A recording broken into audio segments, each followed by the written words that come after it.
જય ગિરનારી, નમો નારાયણ। જુનાગઢ માન્ય કલેક્ટર સાહેબશ્રીએ સરસ મજાનું ખૂબ આવકારદાયક પગલું ભર્યું છે।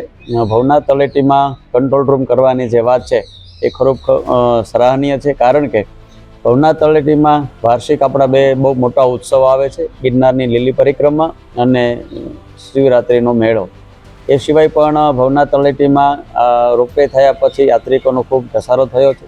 કંઈ પણ નાના મોટા પ્રશ્નો હોય તો એ પ્રશ્નોને લઈને જુનાગઢ શહેરમાં જવું પડે, અને ખાસ કરીને પરિક્રમા અને શિવરાત્રિ ટ્રાફિકની સમસ્યામાં જવું અને આવવું ઘણી બધી મુશ્કેલી હોય છે, અને ત્યાંથી પણ અધિકારીઓશ્રીઓને અહીંયા આવવું એ પણ એક મુશ્કેલ હોય છે। ત્યારે ભવનાથ તળેટીમાં જ કંટ્રોલ રૂમ થાય અને અહીંના જે કંઈ નાના મોટા પ્રશ્નો છે અહીંયાથી ઝડપથી એનો નિકાલ થાય, એ માટે કલેક્ટરશ્રીએ જે કંઈ પણ નિર્ણય કર્યો છે એ ખૂબ સરાહનીય છે, પ્રશંસનીય છે, જેનાથી પ્રશ્નો ઝડપથી નિકાલ થશે અને આપણો શિવરાત્રિનો મેળો અને ગિરનારની લીલી પરિક્રમા એ ખૂબ સારી અને સુચારુ વ્યવસ્થા થઈ શકશે, સમયનો સદુપયોગ થશે અને પ્રશ્નો એ ઝડપથી નિકાલ થશે।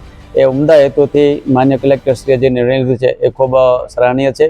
હું આ તકે માન્ય કલેક્ટર સાહેબશ્રીને અને સરકારશ્રીને ખૂબ ખૂબ અભિનંદન આપું છું। જય ગિરનારી, ઓમ નમો નારાયણ।